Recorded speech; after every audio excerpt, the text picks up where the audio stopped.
gue nggak bisa gerak sama sekali.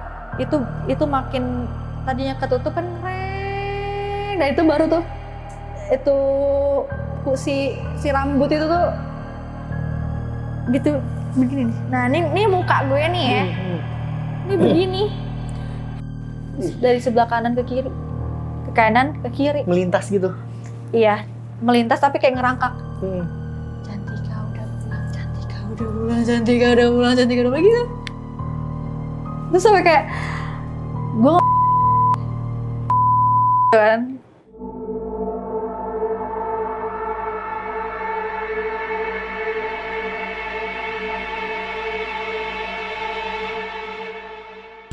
Selamat malam, saya Bagus Sonja dan selamat datang di Batas Gaib, di mana kita hidup berdampingan dengan mereka.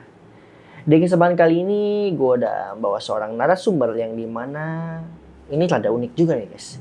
Jadi kalau kalian pernah dengar mitos mengenai seseorang yang memiliki rusuk yang renggang, biasanya itu sering diganggu makhluk halus. Bener gak sih? Kita langsung aja tanya ke narasumbernya langsung. Tame, gimana nih kabarnya? Baik. Sekarang kesibukannya apa kalau boleh tahu? Freelance modeling aja. Freelance modeling, wah sih. Dia ini denger-denger nih rusuknya renggang nih. Kayak gigi saya renggang. Aduh. Jadi itu beneran kalau misalkan seseorang yang rusuknya renggang itu sering diganggu dan juga sering, ya pokoknya aktivitas dari mereka yang tak kasat mata itu sering menghampiri di seumur hidup kalian gitu. Iya, benar. Seriusan? Seriusan. Sampai gue sempat mau nangis sendiri, kayak tiba-tiba mau nangis. Tanpa sebab? Iya. Dan itu gue ngerasa gue nggak mau dirasukin. Gila sih. Jadi ini yang mau dibawain ini pengalaman saat Ame itu ya saat itu masih sekolah ya. Masih sekolah sampai sekarang kira-kira ya sampai beberapa tahun belakangan ini berarti ya. Itu pengalaman-pengalaman yang kira-kira mengganggu ya di kehidupannya. Ganggu banget sih. Ganggu banget. Tuh guys, jangan kemana-mana, tonton videonya sampai habis, jangan di skip-skip. Untuk terus mendukung kita, kalian bisa klik tombol like dan juga subscribe-nya guys. Dan jangan lupa untuk di komen setiap video-video kita. Kenapa? Karena setiap dukungan kalian akan membantu kita untuk lebih semangat lagi dalam memberikan konten-konten horor yang benar-benar baik untuk kalian semua. Sebelum kita masuk ke inti ceritanya, kita nyalakan dulu dupanya. Kenapa?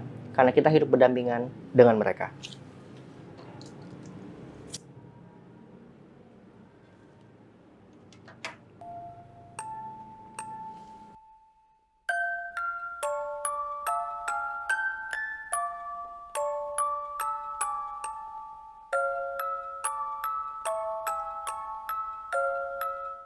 Oke, Kak Ame, gimana nih ceritanya? Boleh ceritain nggak dari awal tuh ceritanya kayak gimana tuh Kak? Ceritanya di awal itu pas 2012. Oke. 2012 saat gue di pesantren. Terus awalnya tuh dari pesantren itu gue sebenarnya nggak suka. Tapi karena kakak gue itu nyuruh gue masuk pesantren. Akhirnya gue kayak ya udah gitu kan, dan itu gue bawa boneka owl. Oke. Gue bawa boneka owl kemana-mana karena itu menurut gue tuh buat gue tenang gitu kan, karena itu juga dari pemberian nyokap gue ceritanya. Nah, dan akhirnya dari situ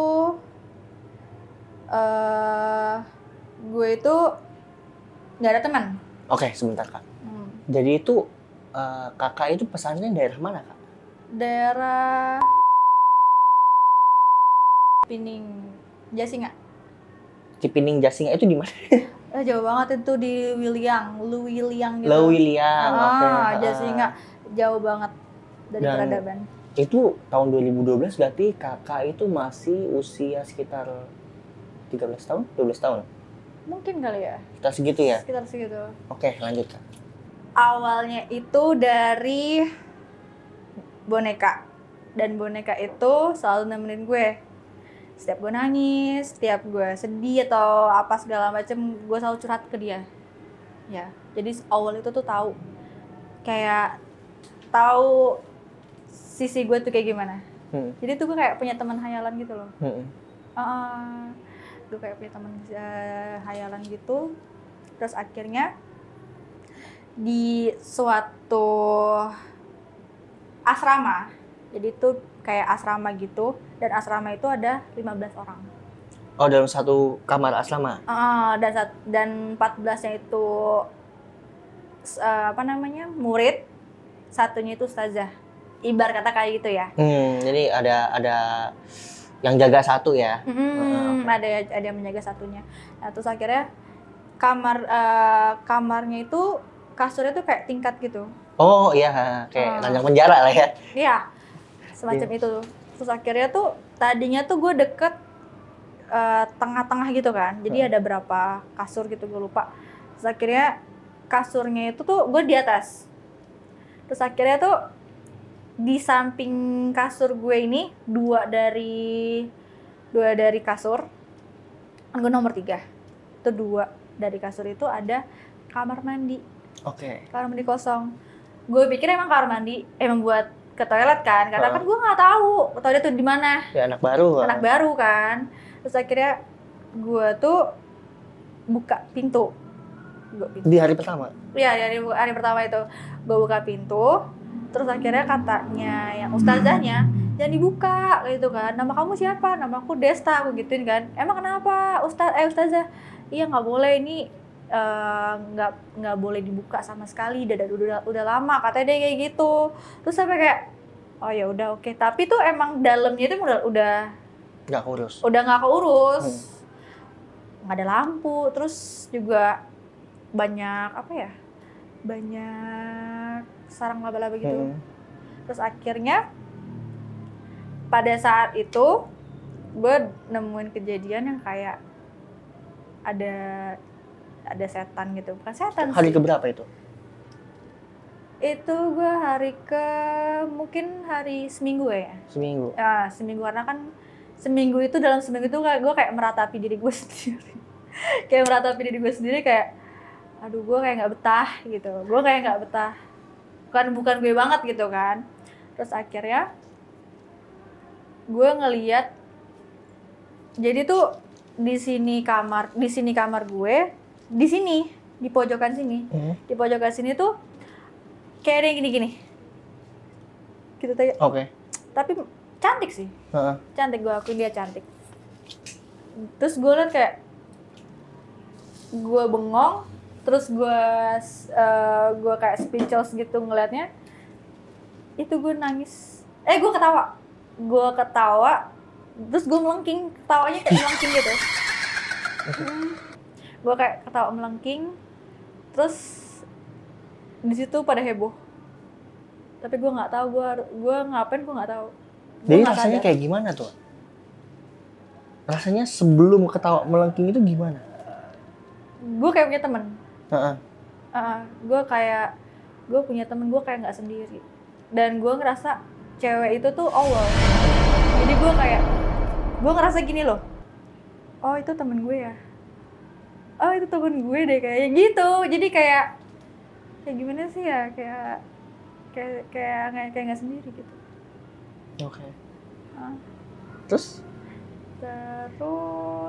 ya teman-teman gue tuh pada kayak pas gue udah sadar itu kayak pada nanya, kamu kenapa kemarin, kamu kenapa tadi gitu kan.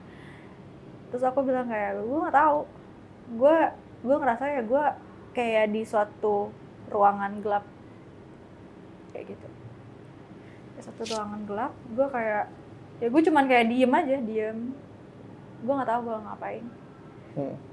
Tapi ada satu kejadian lagi dalam sebulan itu, selama sebulan itu gue di asrama, di pesantren, itu gue ngerasa kayak emang apa ya, gue kayak nggak betah satu. Terus juga teman-teman gue ngeliat, kan gue kan pindah, jadi setiap seminggu sekali itu kan kamar dirubah kan. Oh, rolling, jadi kayak perpindahan tempat gitu kan. Terus akhirnya temen gue tuh si siapa ya, si Maya apa Siti Khadijah kalau nggak salah, gue lupa. Dia tuh ngelihat boneka owl gue tuh di pojokan, di pojokan enggak. Iya, di pojokan situ. Terus akhirnya tuh padahal tuh boneka gue tuh di sini. Boneka gue tuh di kasur gue, tapi si Khadijah itu ngelihat boneka gue tuh di pojokan dekat kamar mandi itu. Pindah sendiri. Terus sampai kayak, nah di situ lagi gue tuh ini lagi apa namanya kayak nge-freeze gitu loh, nge-freeze. Terus tiba-tiba kayak gue nggak sadar lagi. Jadi tuh gue kebanyakan kesurupannya di situ. Jadi kebanyakan gue nggak sekolah. Jadi gue kayak kebanyakan istirahat gitu, skip free gitu. Gue pernah kok sampai kayak 2 hari gue nggak ngapa-ngapain, gue tidur. Gue ngerasa gue tidur. Iya. Tapi orang-orang juga ngerasa lu tidur. Iya, tapi di kuping gue itu gue kayak ngerasa diasinin. Diasinin? Iya. Gue ngerasa di kuping gue ya. Gue ngerasa kayak diasinin. Gitu. Tapi gue ngerasa gue tidur. Gitu. Sampai-sampai tuh orang kepala yayasan, kepala pesantren, ustadz siapa gitu gue lupa, itu sampai turun tangan, sampai kayak ngebuktiin ini bener apa bohongan sih. Kalau bahasa pesantren tuh watados gitu kan. Watados tanpa dosa? Ya, watados itu bahasa Arabnya itu kayak pura-pura sakit. Itu bahasa Arab watados. Dengan wajah tanpa dosa guys ya. Watados itu jadi dia tuh kayak apa sih ya? Kayak apa sih digunting apa gitu. Itu nggak kejadian apa-apa. Itu emang kayak kebal gitu loh. Oh, oke. Apa sih, gue juga nggak ngerti. Pokoknya gue diceritain sama temen gue Raihana. Katanya, iya kamu tuh sedih, kadang-kadang ketawa. Itu kenapa gitu kan? Apa sih yang kamu rasain gitu kan? Gue nggak tahu. Terus ada seketika kayak ada suatu momen kayak ustazah gue tuh ngomong, kamu tuh lagi ada masalah apa gitu. Kamu lagi ada masalah apa? Aku kepikiran dan aku tuh kayak nemuin, aku punya temen. Kalau aku bilang gitu sama ustazah ya, aku punya temen loh ustazah. Siapa? Owl tuh siapa? Dan akhirnya dari sejak gue ngobrol sama ustazah itu, Owl gue dibuang. Jadi karena kakakku yang masukin aku ke pesantren itu udah lepas tanggung jawab, akhirnya ustazah ini nelpon lah ke papaku, dan papaku tuh langsung kayak, oh anak gue kenapa nih gitu kan. Jadi dia jemput gue deh. Sebelum jemput itu owlnya tuh udah dibawa pulang. Iya. Dibawa pulang, terus akhirnya gue denger juga udah dibakar sama abang gue. Dan abang gue tuh ngerasa pas dibakarnya itu tuh emang kayak ini sih, kayak dia tuh kayak nggak nerima gitu. Gimana tuh nggak terimanya? Kalau nggak salah tuh ini, kalau kata kakak gue tuh pas gue kesurupan ya, dia tuh nyebutin nama Warsiti. Warsiti? Yes. Siapa itu? Warsiti siapa ya, gue lupa tuh ya, kayak Warsiti. Jadi nama owl itu nama iblis itu. Kalau kita uraiin kayak iblis ya. Iblis itu ya Warsiti apa aku lupa namanya.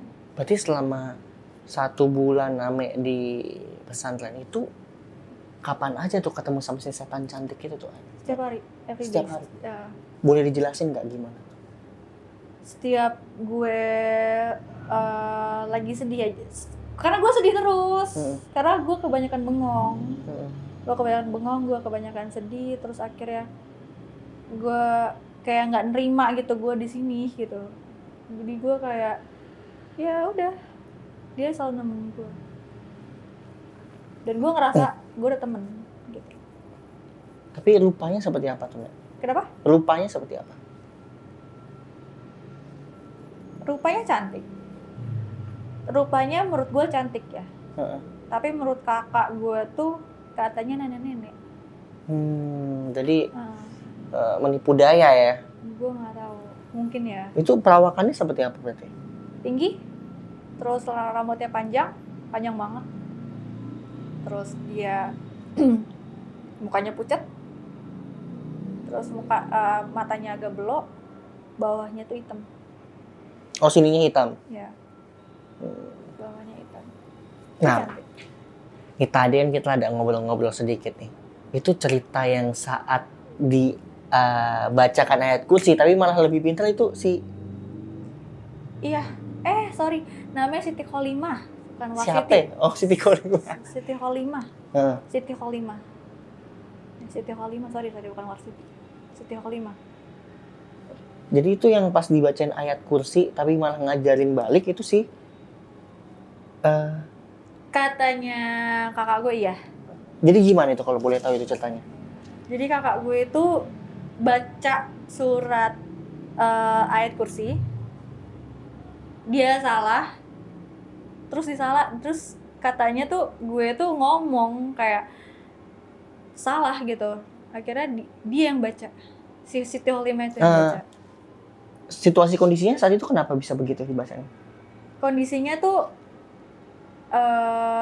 kakak gue sama papa ke sana, ke pesantren, terus akhirnya dia nengokin gue dengan keadaan gue kayak gitu terus. Jadi kayak gitu terus gue nggak pernah makan. Jadi di sana tuh gue nggak makan. Terus sampai kayak kakak gue bilang, deh bangun gitu kan, makan dulu yuk, udahan yuk. Gue nggak pernah mau makan, gue nggak bisa makan karena gue ngerasa gue aman di dalam keadaan gelap. Aman dalam keadaan gelap? Iya, gue nyaman pada saat itu. Di saat gue kayak gue bengong, terus gue kayak nge-freeze, tiba-tiba gue kayak keadaan gelap. Terus selama 2 hari gue gak makan. Terus setelah akhirnya papa ngejemput ke pesantren, gimana tuh Kak? Setelah papa ke pesantren, ya gue tenang terus akhirnya gue kayak di rukia kayak di rumah gitu, orang pinter lah katanya ya. Gue selalu kayak di gitu deh pokoknya selalu kayak di rukia segala macam, di mediasi dan segala macam, ya hilang sendiri. Jadi nggak ada gangguan lagi dari si Siti itu? Kadang sih gue sedih aja. Gue kadang sedih pas pada saat itu ya. Gue sedih kayak boneka gue kemana gitu. Sebenernya gue nggak nerima gitu, boneka gue kok dihancurin, dibakar. Pas dibakarnya itu pun juga kakak gue sama abang gue tuh merinding. Ada sempet kejadian aneh juga katanya. Apa tuh? Gue denger sih abang gue kerasukan. Iya, abang gue kerasukan, terus dia kayak kemasukan apa ya, kayak raja apa sih ya, kayak kerasukan cowok gitu ya. Ngomong apa? Gue nggak ngerti ya, gue juga lupa, tapi gue ingatnya abang gue tuh kerasukan setelah bakar itu boneka itu. Gue diceritain sama kakak gue. Gila ya guys ya. Dan itu dibakarnya itu nggak sembarangan dibakar. Pakai paku. Pakai paku. Ya. Di pantek gitu. Jadi bonekanya itu ada tulisan ayat kursi. Kalau nggak salah ya, ayat kursi sama surat An-Nas sama surat Al-Falaq gitu. Itu ditulis Latin. Ditaruh di pantek, di kepalanya apa di jidatnya gue lupa. Itu baru dibakar. Jadi kesimpulannya itu gue di pesantren itu kebanyakan kerasukan itu mungkin karena gue tuh dibilang punya tulang rusuk yang renggang. Jadi gue kayak sensitif aja sih. Nggak gampang kemasukan gitu ya. Iya, gampang kemasukan kayak gitu. Terus setelah udah nggak di pesantren itu nggak sekolah lagi dong? Apa gimana? Sempet nggak sekolah berapa bulan gitu, akhirnya gue sekolah lagi Di sekolah biasa berarti? Kalau di pesantren juga? swasta. Beda lagi, itu gue di Jakarta. Oke. Gue dari Jakarta, terus akhirnya gue sekolah normal segala macem. Gue berdua tinggalnya sama Uni. Untuk kalian yang ingin menjadi narasumber dan ingin membagikan cerita kalian, kalian bisa mengirimkan cerita kalian dengan klik link yang ada di Instagram kita di Batas Gaib Official. Kalian hanya perlu mengetik, Min, mau membagikan cerita dong?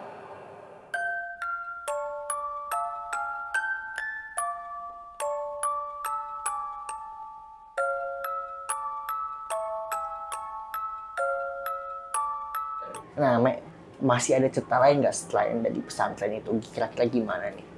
Ada sih, jadi ceritanya itu kayak pas di kosan, gue berdua sama Uni. Itu ceritanya berarti udah berapa tahun ke depan sejak pesantren? Itu tuh pas gue umur, kalau nggak salah itu umur 15-16 deh kayaknya. 15-16, di saat itu kakak gue tuh mau berangkat kerja. Dan gue kan emang masuk siang kan sekolahnya. Terus akhirnya tuh gue nggak tahu kenapa kakak gue bilang gue tuh kayak ular. Tapi di sebelum gue kayak gitu tuh gue tuh ngelihat emang ada ular. Oke, gimana nih maksudnya? Gue teriak. Jadi Uni ngelihat lu bertingkah kayak ular. Sebelum itu, Tapi sebelum lu bertingkah kayak ular, lu melihat ada sosok ular. Iya. Ularnya seperti apa? Kayak anaconda gitu tapi gede banget. Jadi tuh modelan kosan itu kayak di basement gitu. Oke. Jadi kayak rumah, tapi dia tuh kayak ada basementnya gitu. Dan itu gue ngelihatnya itu kan kamar mandi. Ya di sini ya, kamar mandi tuh kayak kepisah gitu loh. Jadi kayak kamar, kayak rumah, kayak betul-betul rumah. Cuman kayak rumah lama gitu, terus di basement.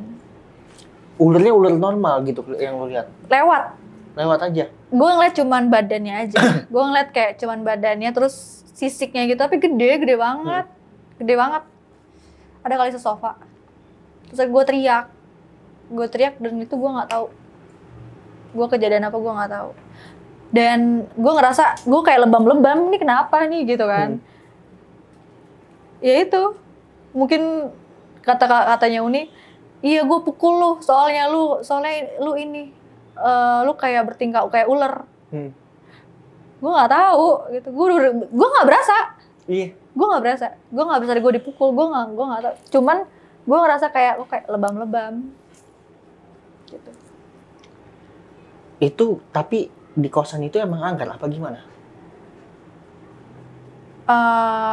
Bukan angker sih, dia jatuhnya kayak sepi aja gitu, kayak kosan lama gitu lah. Tapi yang tinggal di situ ada banyak? Enggak juga, tapi kalau yang jadi tuh ini rumah, ada lagi di sini kosannya lagi, jadi tuh kayak luas banget, tapi beda-beda harga gitu. Semua ya kayak gitu deh, tapi nggak terlalu banyak sih orang-orangnya. Selain itu masih ada cerita lagi nggak? Setelah itu kan masih 15 tahun tuh, mungkin. Setelah gue memutuskan untuk tinggal sendiri. Gimana tuh? Setelah gue memutuskan untuk tinggal sendiri, jadi kakak gue udah kerja lah ya, gue juga udah kerja untuk memutuskan untuk kerja. Gue pindahlah ke Mangga Besar. Di situ tuh Mangga Besar itu sih angker banget sih menurut gue. Oke, gimana tuh? Iya, itu angker banget sih. Jadi tuh gue pertama masuk yang pusing. Gue pertama masuk gue pusing, terus gue ngerasa kayak ini kosan apa bukan sih gitu, kayak bukan kosan gitu. Serem. Dan kalau orang-orang bilang tuh kosan gue tuh kamarnya itu nggak etis. Karena kasur depannya itu kamar mandi, langsung kamar mandi, sampingnya itu langsung pintu keluar, dan pintu keluar itu langsung ke tangga. Nah, kayak gitu. Pertama kali gue ngekos itu, gue sempet direp-rep. Kayak rep. Lu tau rep-rep kan? Ya bangun tapi nggak bisa ngapa-ngapain. Yes. Dari itu tuh kayak gue tidur, gue ngedenger suara kloset tadinya. Gue pokoknya gue kayak tidur kagak tidur dah tuh. Gue denger kayak suara kloset, kayak ngeflash. Terus akhirnya tuh buka tutup. Kayak di dalam rep-repan gue tuh kayak gitu. Gue ngelihat apa sih namanya, pintu kamar mandi. Karena kan kamar mandi itu kan depanan banget sama kasur gue kan. Itu buka tutup terus akhirnya ketutup kenceng. Oh, banting. Iya. Terus kayak arwah gue, kayak nyawa gue tuh kayak ketarik ke tangga. Ketarik ke tangga, duduk. Itu gue kayak nggak bisa ngomong sama sekali. Akhirnya gue tuh kayak astagfirullahaladzim. Makin gue istighfar, itu tuh gue makin kayak ketarik dari atas, bubuk gitu. Terus akhirnya tuh gue kayak nge-freeze kayak nge-flashback lagi. Gue denger lagi tuh suara itu. Suara flashnya. Flash di kamar mandi. Gue dari bawah, gue ke atas lagi. Nyawa gue tuh. Akhirnya gue masuk ke tubuh gue. Gue kayak setengah sadar gitu. Itu tuh pintu ngek. Kayak kebuka sendiri. Jadi kan tadinya kan ketutup kan? Kebanting kan? Ini kayak kebuka sendiri. Ngek. Aneh. Itu di atas gue. Gue kan tidur. Itu di atas gue tuh rambut. Gue nggak liat mukanya. Di muka ketutupan rambut gitu ya? Yes, hitam. Itu tuh kayak dia ngomong. Dia kayak ngomong kayak itu beneran. Ngegendeng doang? Kayak Okay. kayak gitu. Terus sampai gue nggak bisa gerak sama sekali. Itu makin tadinya ketutup kan ngereng. Dan itu baru tuh itu si rambut itu tuh gitu begini nih. Nah, ini muka gue nih ya. Ini begini. Kayak gitu. Tuh gue masih kayak keinget gitu kan. Oh, kalau rep-repan kita jangan ngomong astagfirullahaladzim. Ini sorry ya. Ini asumsi sendiri ya. Maksudnya dari teman-teman gue juga kayak gitu. Akhirnya gue ngomong, gue langsung sadar. Hilang. Jadi hilang sendiri. Pas gue ngomong hilang. Itu serem banget sih. Itu gue cuma sebulan apa 2 bulan gitu. Ya gue pindah, gue udah gak betah. Tapi berapa kali ketemu sosok itu selama 1 bulan atau 2 bulan di situ? Gue gak pernah ke situ lagi. Jadi abis itu langsung cabut, gak pernah pulang lagi gitu? Gue ke kosan teman gue terus. Jadi kalau pulang itu ganti baju, ngambil barang. Karena gue udah takut. Gue nggak bisa tidur. Apalagi pas kejadian gempa. Gempa kemarin gue parno banget. Gue ketakutan sih di situ. Oh, karena gempa? Karena takut ketiban apa gimana gitu maksudnya? Kira ada pas gempa fotonya. Ada yang teriak dari atas, terus atas itu kosong. Kayak tempat ini loh, kayak tempat jemuran gitu. Loteng ya. Rooftop gitu ya. Dan itu tuh nggak dibuka, itu digembok. Tuh ada yang teriak. Jadi gue tuh pindah bareng sama temen gue itu. Ini kan, apa sih namanya, barengan kan? Gue di sini, dia di sini. Jadi tangga langsung muter gitu. Temen gue udah gak betah duluan, karena dia juga ngerasain gak enak katanya. Gue ngerasa gak enak nih, katanya. Kenapa emang lu? Iya, gue tuh ngelihat ada bayangan hitam setiap gue tuh matiin lampu kalau tidur. Hitam di mana gitu kan? ini di sini. Jadi kamarnya dia kasurnya dia di sini, ada bayangan hitam di sini. Iya. Setelah lo pindah Gue setelah itu. pindah. Nah, yang baru mendingan. Gue pindah ke apartemen. Gue bilang sama Uni ngapart bareng yuk gitu kan. Oh, sama Uni berdua nih. Sama Uni berdua. Terus akhirnya awalnya tuh biasa aja, santai aja tinggal di situ. Tapi pas udah berapa bulan, saya sebulan 2 bulan deh kalau nggak salah. Itu gue ngerasa aneh. Gue ngerasa kayak ada yang merhatiin. Terus juga kakak gue kan kerja ya. Gue kan kerja siang kan. Kakak gue kerja siang, kakak gue kerja pagi, gue kerja siang, gue di apartemen sendirian. Itu gue ngerasa. Apartemen di mana? Apartemen di Elpis di Kemayoran, di industri. Apartemennya di Kemayoran ya? Kemayoran. Jakarta Pusat. Iya, Jakarta Pusat. Itu pun gue ngerasa tuh di dapur kayak ada yang ngeliatin, kayak ada yang merhatiin. Jadi tuh kayak 2 bedroom gitu loh. Jadi setiap gue di sofa, gue kayak ngerasa ada yang ngeliatin. Kalau setiap gue di kamar sendiri, kayak lagi ada yang mandi. Kan ada yang lagi mandi? Iya, kayak ada yang lagi mandi gitu. Debur-debur?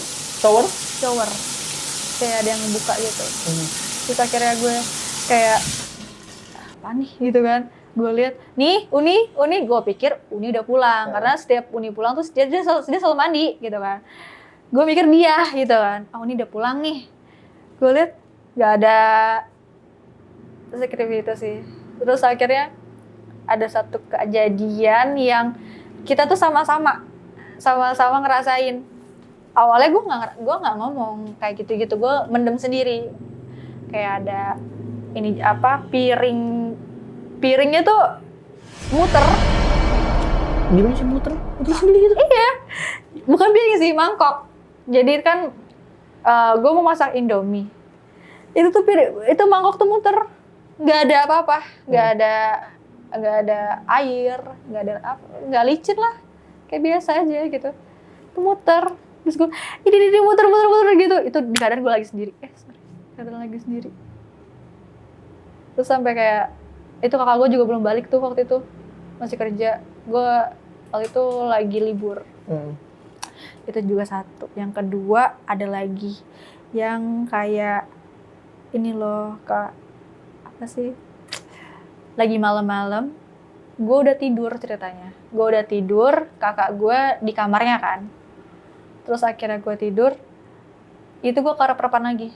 Gue mimpi kayak gue di rel, terus gue ngeliat kayak ada 2 kembar, terus gue liat nenek-nenek di jerami.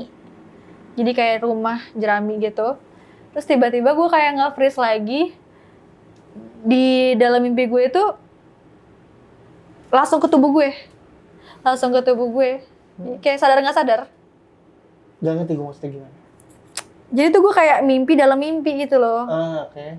Gue kayak mimpi paling dalam. Terus gue kayak kebangun dalam mimpi. Dan itu tuh gue tiba-tiba kerep-rep di situ. Tiba-tiba kerep-rep. Terus gue tuh ngerasa kaki gue nggak bisa gerak, tangan gue nggak bisa gerak. Ini lagi nih, gue lagi tidur. Gue kan tidur gini ya. Itu dari kanan ke kiri, itu ada yang kayak gini. Cantika udah pulang, Cantika udah pulang, kayak gitu. Cantika udah pulang. Cantika itu temen gue. Jadi, tapi gue ngeliat, gimana ya? Kan setiap gue tidur itu kan lampu selalu gue matiin kan. Terus kayak ada cahaya dari luar jendela, cahaya luar gitu kan.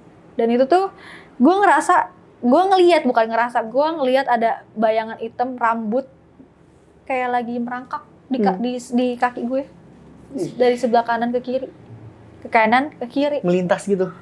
Iya, melintas tapi kayak ngerangkak. Cantika udah pulang gitu. Terus sampai kayak gue kan.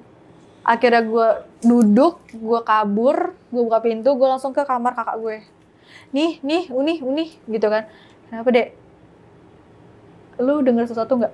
Gue bilang gitu sama Uni. Iya, emang lu kenapa gitu kan? Dia agak gugup gitu. Emang kenapa? Gue mimpi, terus gue rep-rep tadi. Lu rep-rep kenapa? Kata dia gitu. Iya, gue kerep-rep sama gue nggak tahu tuh nenek-nenek, gue nggak tahu itu apa, cuman dia suaranya berat banget sih. Dan itu suara berat itu kejadiannya sama persis kayak pas waktu gue kesurupan dulu. Nah, tapi kenapa makhluk itu ngomongnya Cantika udah pulang? Cantika itu kan gimana tuh? Tinggal di situ apa gimana? Enggak tinggal di situ. Dia tuh sahabat gue.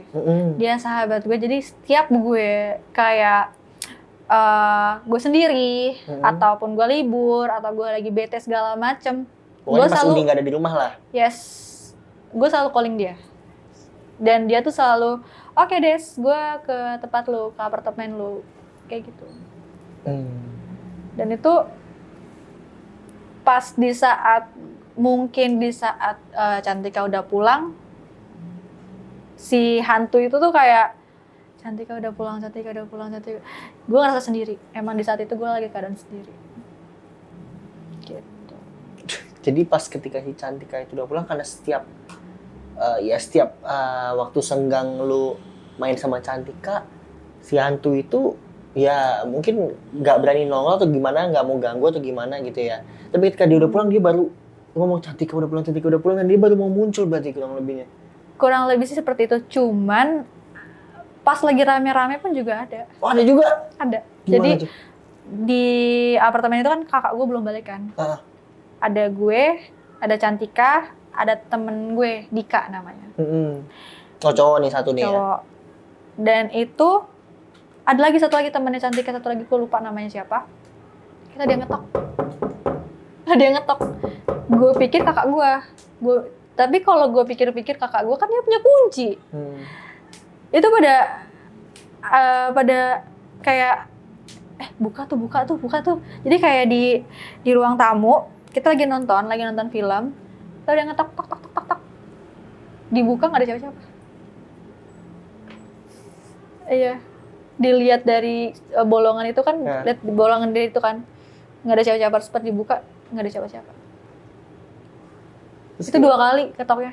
Jadi pada hari itu 2 kali? 2 kali. Jadi sekali dilihatnya nggak ada, kedua kali nggak ada. Terus pas ketiga kali kita kaget, Uni yang buka. Oh, beneran. Orang yang pulang. Langsung heboh. Dan itu kan keadaan Uni kerja kan. Nih, lagi marah. Tapi gila juga pengalaman lu ya, itu karena itu apa yang orang bilang tuh rusuk renggang gitu berarti ya? Senggang. Rusuk renggang. Jadi kayak sensitif gitu. Sensitif dan mungkin manis bagi mereka kali ya. Jadi mereka kayak tertarik untuk datang gitu terus kali ya. Kalau menurut gue sih kayak dia tuh kayak mau nyampein sesuatu gitu sih. Mau ngasih tahu sesuatu ya. Dia kayak mau nyampein ini loh, gue tuh butuh ini loh gitu, butuh doa, mungkin seperti itu. Atau enggak, ini loh gue butuh kerabat atau kayak gimana, gue juga. Mungkin seperti itu kali ya. Gimana guys tuh cerita dari Ame guys. Gila banget sih. Kalau kalian punya pengalaman yang sama nih kayak Ame nih, yang teman-teman yang rusuknya senggang nih, mungkin bisa langsung aja tulis di kolom komentarnya. Atau kalau kalian mau langsung tanya ke Ame-nya langsung, boleh dong Instagramnya. Boleh. Apa tuh? Namanya Ame Alessandra. Ame Alessandra. Iya. Oke, itu ya guys ya. Ame Alessandra, nanti kita tulis di bawah, oke? Untuk teman-teman yang ingin menantikan kisah kita berikutnya, nantikan kita di tiap hari Rabu dan Jumat pukul 20 atau pukul 8 malam. Dan untuk teman-teman yang ingin menjadi narasumber atau bercerita di channel kita ini, langsung aja klik link yang ada di video kita ini atau langsung ke Instagram kita di @batasgaibofficial. Saya Bagus Sonja, mohon pamit undur diri dan sampai ketemu di Batas Dimensi mereka berikutnya, karena kita hidup berdampingan dengan mereka.